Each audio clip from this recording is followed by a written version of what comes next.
위원장님께서 경제 분야, 그 다음에 외교 분야 말씀하셨는데, 저는 또 좀 약간 생소할 수도 있는 공공외교 분야를 말씀드리겠습니다. 제목이 공공외교 선도자 한국국제교류재단이라고 되어 있는데, 저것은 그 외고대학교에서 주신 제목이기도 하고 저희의 비전이기도 합니다.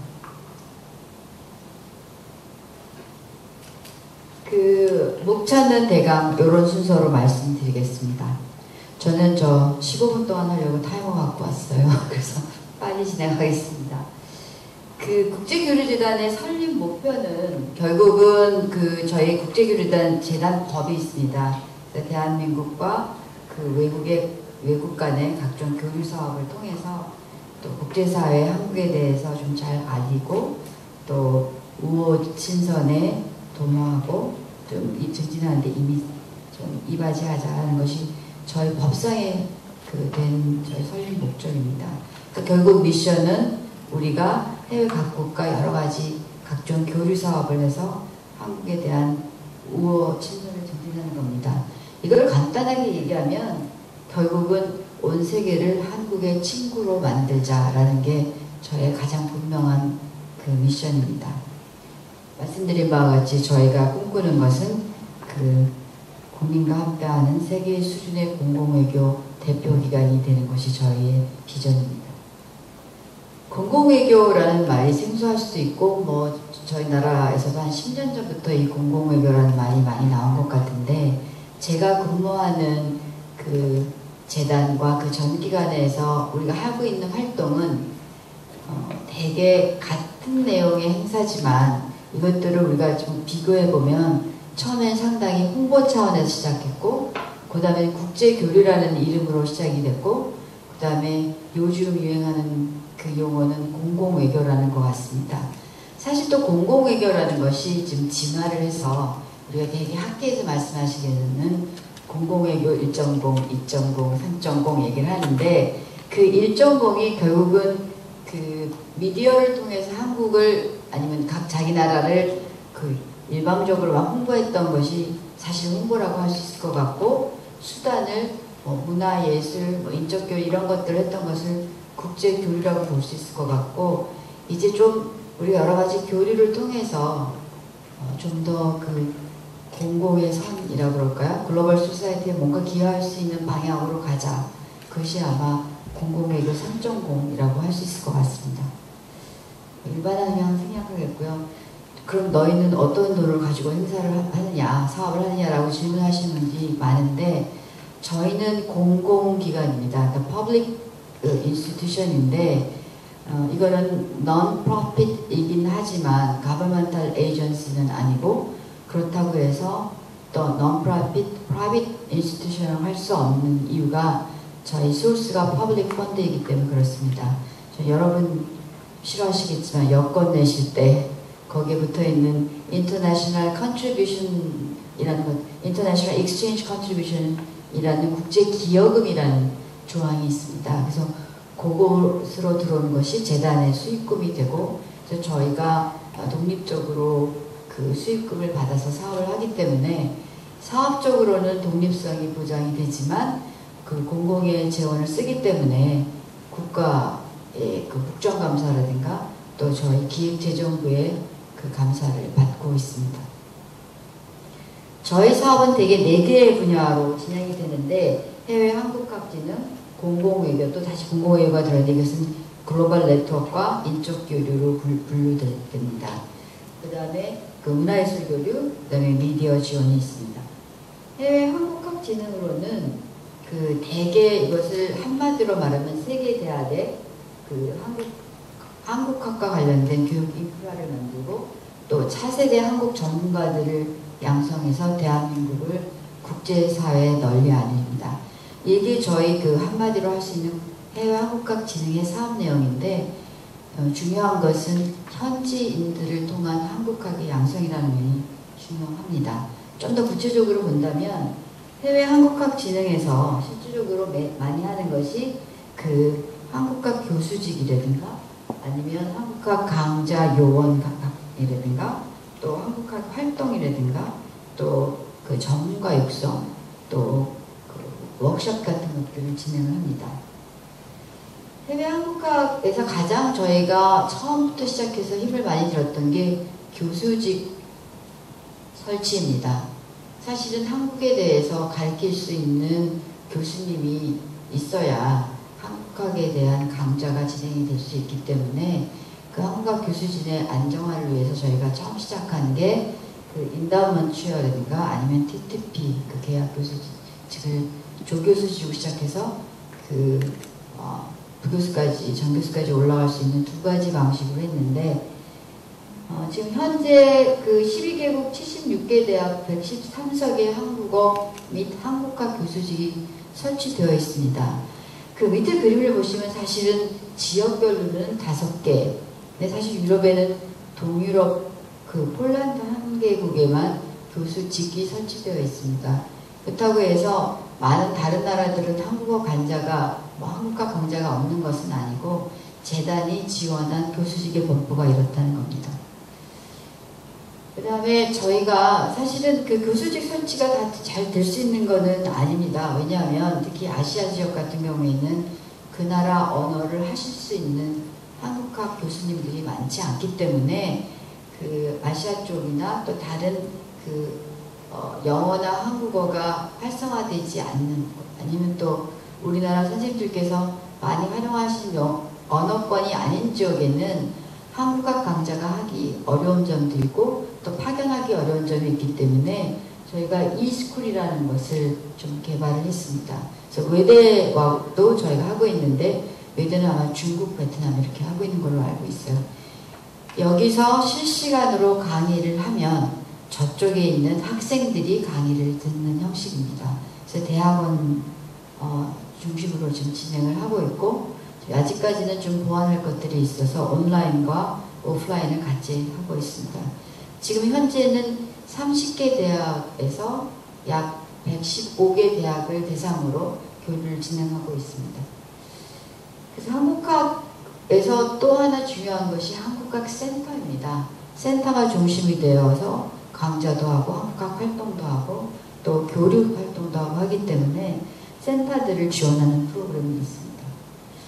공공외교 부분입니다. 공공외교는 실제적으로 그 다양한 형태의 인적 교류 또 지적 교류를 통해서 어려운 말로 글로벌 지식 공동체를 만들어 갑니다. 그런데 사실은 저거를 나누어 보면 글로벌 네트워킹 하는 것과 인적 교류를 하는 사업으로 나눌 수 있습니다. 그 공공외교에서 좀 전에 말씀드린 그 인사교류 또 포럼 그리고 정책연구 지원인데 그 포럼과 정책연구 지원을 저희가 합해서 글로벌 네트워킹이라고 얘기를 하고 있습니다. 인사교류는 쉽게 말하면 해외에 저명하신 분들이 한국을 못 오신 분들이 많기 때문에 한국에 오셔서 실제 한국을 좀 보시고 한국에 대한 좀 정확한 그 인식을 하실 수 있도록 만드는 게 인적 사업이고 또 저명하신 분들만 초청하는 것이 아니고 요즘에는 청소년 교류, 청년 교류들을 좀 하고 있습니다. 좀 더 자세히 볼게요. 아까 인적 사업들은 제가 말씀을 드렸고요. 그 다음에 그 하나가 그 양자 포럼, 다자 포럼 이런 것들을 하고 있는데 해외 11개 국가와 다자, 양자 포럼을 하고 있습니다. 이거는 각 나라의 정치, 외교, 의원, 또 문화계 인사, 미디어계 인사, 아니면 민간 인사들이 좀 모여서 격이 없는 토론을 통해서 그 양국의 문제를 좀 더 허심탄회하게 얘기하고 그것이 나중에 양국의 그 국가에 좀 그 도움이 될 수 있도록 의견을 제시할 수 있는, 보고서 제시할 수 있는 프로그램입니다. 그리고 인적 교류 부분들은 좀 말씀을 드렸는데 그 중에서 또 좀 그룹으로 초청하는 사업들이 있는데 저희가 사실은 곧 11월 초에 시작될 한중일 차세대 프로그램이 있습니다. 한국에서 5명, 중국에서 5명, 일본에서의 5명 분들이 함께 여행을 3개국을 하면서 좀 인적 네트워크를 가지고 문제점을 좀 해결하려는 토론을 노력을 하고 그런 것들이 이분들이 그 지속적으로 사회활동을 하시면서 도움이 될 수 있게끔 하는데 그동안에 3개국의 국회의원이라든가 또 각 기자라든가 이런 분들이 활동하셔서 그 동창회 같은 것들도 하셔서 실제적으로 좀 경직되어 있는 국가 전체적으로는 약간 경직되어 있는 관계들이 개인적인 네트워크로는 좀 더 이해하려는 노력도 있고 또 풀어가는 방법도 있습니다. 사실 지금 현재 그 공공외교, 글로벌 공공외교 네트워크 프로그램이 지금 현재 진행이 되고 있습니다. 어저께 발족해서 해외에 우리와 같은 기관, 뭐 브리티시 카운슬, 괴테 인스티튜트, 재팬 파운데이션, 또 터키에 유사한 기관, 또 스웨디시 인스티튜트 여러 기관들이 모여서 좀 그 자기네들의 경험을 나누고 또 한번 같이 협력하는 그런 지금 그 회의를 하고 있는데 어떻게 보면 우리 저 권사님 말씀하시는 중경국, 뭐 브리티시 카운슬, 괴테 인스티튜트 이런 거와 조금 활동이 좀 더 낮았던 뭐 스웨디시 인스티튜트 또 아시아에 있는 핀란드, 싱가포르 인터내셔널 커미션 이런 여러 개 9개 기관과 저희가 이번에 협약을 체결해서 이 기관들이 힘을 합하면 좀 더 그 글로벌 소사이어티에 좀 기여할 수 있을 것 같아서 어저께 그런 행사를 했고 오늘까지 진행이 됩니다. 제가 좀 뒤로 가고 있었네요. 문화예술 교육입니다. 사실은 문화가 굉장히 중요하다고 하지만 또 어떤 면에서 문화가 약간 구색용으로 활용되기도 하는데 그러나 인적 교류와 문화 교류는 모든 관계에 있어서 상당히 기본이 된다고 생각하고 있습니다. 문화예술 교류에서 저희가 하고 있는 건 해외 유수박물관에 한국지를 설치하는 것, 박물관에 한국 관련 활동을 진행하는 게 있고 또 문화예술, 공연과 전시를 통한 교류들을 하고 있습니다. 그리고 저희가 2005년에 처음으로 쌍방향 교류를 위해서 문화센터를 열었습니다. 해외 박물관 지원 사업입니다. 이것은 상당히 좀 딜레마적인 요소도 있고 논란이 있기도 하지만 해외에 저희가 그 약 28개 국가의 한국시를 개설을 28개 한국시를 8개 국가에 했는데요. 그동안에는 사실 한국실이 있지는 않았고 한국 유물이 그 중국실에 좀 있다든가 아예 수장고에 있어서 그 전시되지 못한 경우가 대부분이었습니다. 그래서 저희가 한국 유물을 조사를 하다 보니까 생각보다 많은 유물이 해외에 있다는 것을 알았고 그 유출 경로는 여러 가지 있겠지만 대개 이제 저희가 본 경우에는 그 6.25 이후에 한국전쟁 이후에 그 개발을 통해서 좀 개발 과정에서 발굴된 것들이 그 해외로 나간 것들이 있어서 그런 것들을 전시할 수 있는 공간을 마련을 했습니다. 그 사실은 한국실은 만드는 것이 끝이 아니라 그것을 시작으로 해서 한국 유물을 담당할 큐레이터를 양성하고 또 관련 프로그램을 해서 복합적으로 될 때 그 완성도가 있는 프로그램이 될 거라고 생각을 합니다. 그리고 저희가 요새 하고 있는 거는 재단이 가지고 있는 역량을 좀 모아서 그것을 페스티벌 형태로 집중하는 것입니다. 2012년도에 브라질에서 시작을 해서 그 브라질에서 저희가 할 수 있는 그 한국학 렉처 시리즈, 그 다음에 포럼, 그 다음에 그 공연도 뭐 전통이라든가 현대라든가 또 음악 분야, 공연 분야 이런 것들을 모아서 한 나라에서 좀 집중적으로 하는데요. 2012년도 브라질을 시작해서 작년에 아세안 지역에서 했고요. 올해는 유라시아 지역에서 그 행사를 개최했습니다. 작년부터는 저희가 약간 사회공헌 프로그램을 같이 넣어서 그 예술인들은 또 재능 기부를 해주시고 또 저희 그 자원봉사망하고 같이 사회기여를 했는데 올해는 또 거기에 있는 현지 대학생들과 함께 하는 프로그램을 진행을 했습니다. 저희가 그동안에는 한국 문화 소개하는 데 더 많은 집중을 했다면 저희가 그 한국의 위상을 생각해서 또 다른 나라의 문화를 소개하는 활동을 하고 있는데 저희가 2005년에 한국국제교류재단 문화센터를 열었습니다. 그래서 여러 가지 문화를 소개를 하고 있습니다. 공연, 전시, 강좌, 그리고 국제자원봉사관이 특히 그 어디에 등록하지 않은 외국인들을 대상으로 한국어를 가르치고 있습니다. 어떤 경우에는 저희가 자체 문화원을 갖고 있지 않은 외국 대사관의 문화원 역할을 해준다고 할 수 있습니다. 미디어 지원은 사실 앞에 3개 부서를 좀 더 3개 부서의 사업을 잘 활동할 수 있도록 도와주는 역할도 하고, 또 우리나라가 아직 많이 부족한 한국 관련 도서를 배포하는 그런 사업들을 하고 있습니다. 저희가 발간하는 정기 간행물이 2개 있는데요. 코리아나는 지금 9개국어로 하고 있는 개간지입니다.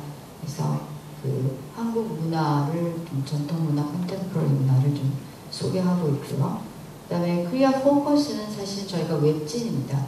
한국의 커런트 이슈를 조금 시의적으로 좀 소개하는데, 사실은 90년대에 생겼을 때에는 영어로 발간되는 미디어 정보가 없었기 때문에 상당히 유용한 자료였는데, 요새는 조금 시기적으로 우리가 번역을 해서 나가는 부분이 있기 때문에 좀 늦지 않느냐. 그렇지만 상당히 좀 객관적인 균형 있는 시각을 준다라는 생각을 할 수 있을 것 같습니다. 사실은 앞에서 좀 눈치를 채셨는지 모르겠지만, 저희가 이제 문제점에서도 말씀드리겠지만, 저희의 문제점은 조금 편중된다는 점이 있습니다. 한국학은 사실은 미국과 유럽에 치중되는 면이 있습니다. 요즘 와서 아시아 쪽으로 가고 있지만, 박물관 지원 사업 같은 경우에는 사업 성격상, 왜냐면 유물을 갖고 있는 박물관을 대상으로 하다 보니까 미국과 유럽으로 또 편중됐습니다. 근데 가장 우리가 균등화를 가지고 좀 평균적으로 할 수 있는 사업이 한국학 자료 배포 사업입니다. 자료 배포는 저희가 보내서 각 대학이나 도서관에서 활용할 수 있는 거기 때문에 비교적 재단에서 가장 지역적 균형을 갖추고 있는 사업입니다. 최근에 미디어 영상 사업들을 하고 있는데요. 영화, 한류의 영향도 있고 해서 저희가 드라마를 더빙해서 중남미 지역에 보여주는 것, 그 다음에 영화제를 할 수 있도록 지원하는 사업들을 하고 있습니다. 참고하시고, 이건 제가 또 홍보를 하기 위해서 재단 공식 페이지 알려드리고요. 또 페이스북도 있으니까 가끔 참여해 주시기 바랍니다. 그리고 재단이 하고 있는 사업 중에 KFGF라고 해서 코리아 파운데이션 글로벌 퓨처리스트라고 해서 대학생들이 활동할 수 있는 네트워크 모임이 있습니다. 관심 있으시면 참여해 주시기 바랍니다. 그런데 사실 우리가 어떠한 것을 도구로 해서 한국국제교류재단이 사업을 활동을 하느냐라는 걸 여태까지 말씀드렸는데, 의문점이라고 할까요? 사실 의문점들이 있을 수 있는데, 왜 이러한 사업을 가지고 사업을 하느냐. 공공외교로서 지금 제가 말씀드린 4가지 사업 영역이 유용한가. 결국은 이 효과를 본다는 것은 결국은 이것이 어떻게 평가를 할 수 있는가라는 문제가 하나의 문제점이 될 수 있을 것 같습니다. 저는 저희 사업이 사실은 아까 보여드린 홍보에서 국제교류에서 퍼블릭 디플로머시까지 갈 때까지 저희 생각하는 초기의 사업들이 약간 즉각적인 사업, 효과가 있는 사업이었다면, 초기의 사업은 대개 공연 사업들, 공연단 많이 보내는 거, 70년대. 그 다음에 또 많은 인사를 초청해서 한국에 대한 좋은 인상을 갖게 하는 것들이 어떻게 보면 즉각적인 반응을 가질 수 있는 거라면, 저희가 90년대에 들어와서 계획하고 시작한 국제교류재단의 사업은 좀 장기적인 효과를 노린 사업이라고 볼 수 있습니다. 어떻게 보면 또 약간 잔상이 오래가는 사업입니다. 그래서 최소한 10년 혹은 그 이상이 걸리는 사업입니다. 생각을 해보세요. 한국 학 전문가를 키우기 위해서는 이분들이 학부 때부터 시작을 해서 대학원에서 석사, 박사 과정을 거치고 이분들에 대한 장학금을 주고 그분들이 다시 교수 요원으로 임용이 돼서 가르치는 시간이 필요합니다. 그래서 실질적으로 초기에 5년, 10년까지는 상당히 많은 지타를 받기도 했고, 특히 우리나라도 지원이 필요한데 왜 외국에 돈 많은 대학을 지원하느냐는 얘기도 많이 들었는데, 실질적으로 저희가 노린 것은 해외 현지인들이 한국에 대한 강의를 하는 것이 보다 효과적이라고 생각을 했기 때문입니다. 한 예로 저희가 하버드 대학을 초기에 그 5대 중점대학으로 해서 교수직을 만들었는데 그때 뭐 좀 저희가 그 컨트로버시도 좀 많았습니다. 20년이 지나서 작년에 올 6월에 그 한국학 초기의 석좌 교수였던 그 데이빗 맥칸 교수가 은퇴를 하셔서 그 제자들이 그 은퇴 기념 심포지움을 열었는데 제가 참석을 했었습니다. 데이빗 맥칸 KF 석좌 교수님 밑에서 배출된 인원이 박사 8명, 4명은 박사 중에 있고 석사까지 하면 한 30명이 됐습니다. 그리고 이분들이 다 또 다른 학교에 가서 또 그 학생들을 양성하고 있는 걸 볼 때 그 효과는 좀 시간은 오래 걸렸지만 상당히 있다고 생각을 합니다. 마찬가지로 박물관 지원 사업도 마찬가지입니다. 그 메트로폴리탄 박물관 그 설치 협약을 위해서 한국 정부부터 시작하면 약 18년이 걸려서 사이닝을 했고요. 제 개인적으로 국제교류재단이 이것을 맡아서 그 협약에 이르기까지 제가 3년을 했습니다. 92년 말부터 그 협의를 시작을 해서 사인은 95년도에 했습니다. 그리고 그로부터 3년 후에 오프닝을 했는데 처음에는 유물도 적다, 조그맣다, 지나가는 길로에 통로에 있다 이런 말씀 많이 들었는데 그 10년이 지나서 작년에는 그 한국실이 아닌 또 특별기획실에서 신라전이라는 아주 큰 전시를 하고 또 10만 명 이상이 관람하는 효과를 받았습니다. 이런 것들이 약간 장기적인 효과를 보고 한 사업이기도 합니다. 물론 효과를 측정하는 그 평가 부분이 어려워서 저희가 매년 뭐 기획재정부 평가도 받고 여러 자체 평가도 받고 하지만 이것이 저희의 또 하나의 그 관점이기도 합니다.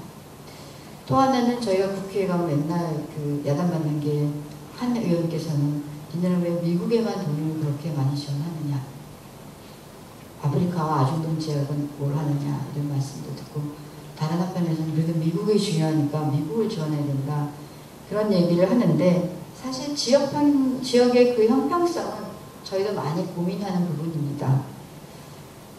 아까 보여드린 것들입니다. 한국과의 점과 또 박물관 지원 사업의 한국시를 보면 상당히 그 부분적으로 된 것들을 보실 수 있는데 이런 것들을 보완하려고 하는 것이 저희가 미디어 사업 그리고 또 인사 초청 사업을 통해서 지역적 밸런스를 맞추려고 노력을 합니다. 이건 사실은 제가 초기 사업을 통계를 좀 뽑으려고 했는데 좀 뽑지를 못했어요. 그래서 2005년과 2013년도에 그 그래프를 보면 도너츠형 저거를 보면 사실은 그렇게 큰 차이가 나 보이지 않지만 저런 지역적 밸런스를 위해서 우리가 많이 노력을 하고 있다는 거고요.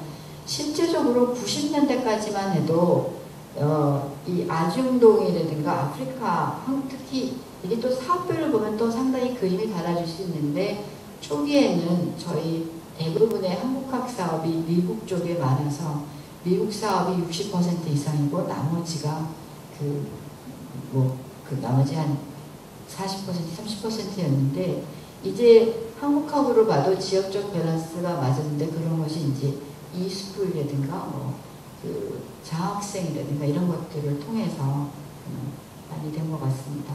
이걸 좀 더 잘 보이게 하는 그래프가 이 막대 그래프의 비교입니다. 이게 사실 2005년과 2013년도의 비교이기 때문에 큰 차이는 없어 보입니다만 저희 자체적으로 상당히 노력을 많이 하는 사업입니다. 계속적으로 좀 노력을 많이 하려고 하고 또 여기 없지만 이제 저희가 지금 또 고민하고 있는 것은 과연 21세기형 사업이 뭘까. 이제 저희가 지금 청년이 돼서 23년이 이제 되는데 그 21세기형 사업이 뭘까를 좀 고민을 하고 있습니다. 그래서 여기까지가 제가 말씀드릴 내용이고요. 사실 저는 Q&A를 바로 받는 줄 알고 했는데 혹시 관심 있거나 질문사항 있으시면 나중에 해주시기 바랍니다. 감사합니다. 그리고 한국 외대 60주년 축하드립니다.